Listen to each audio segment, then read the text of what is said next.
வணக்கம். இன்னைக்கு தேதிக்கு பார்த்தீங்கன்னா, ஒரு ஆன்மீக சம்மந்தமான ஒரு விஷயத்த சொல்றேன் கேட்டுக்கோங்க. இன்னைக்கு ஆன்மீக சம்மந்தமான சில விஷயங்கள ஒரு சாமிகிட்ட பேசிக்கிட்டு இருந்தேன். அப்போ ஒரு விஷயம் என்ன அப்படின்னு சொல்லி கேட்டீங்கன்னா, உங்களுக்கு தெரியப்படுத்துறேன். கோயிலுக்கு நம்ம போறோம்.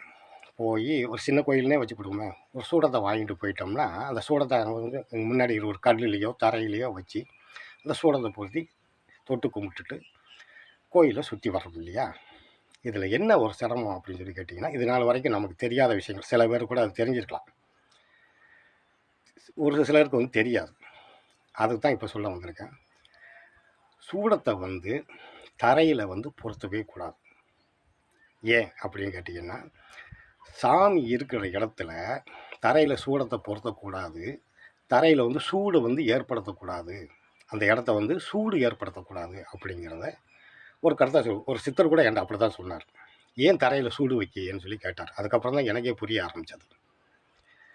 அப்போ அதுக்கு என்ன செய்யணும் அப்படின்னு சொல்லி கேட்டிங்கன்னா, ஒரு வெத்தலை கொண்டு போகலாம். அல்லது பக்கத்தில ஏதாவது அந்த மாரி சுத்தி சுத்தி பார்க்கும்போது ஏதாவது ஒரு இலைகள் இருக்கும் இல்லையா? அந்த ஏதாவது ஒரு இலையா இருந்தாலும் பரவால்ல. அந்த இலைய பிடுங்கி அந்த இலைக்கு மேல சூடத்தை பொருத்தி தெய்வத்தை வழிபடணும். இதுதான் உண்மையான விஷயம். இதத்தான் இன்னைக்கு நான் பேசிக்கிட்டே இருந்தோம். அவரு கூட கொஞ்சம் வருத்தப்பட்டாரு. வர்றவங்கலாம் தரையில சூடு வச்சுட்டே போறாங்க அப்படின்னு.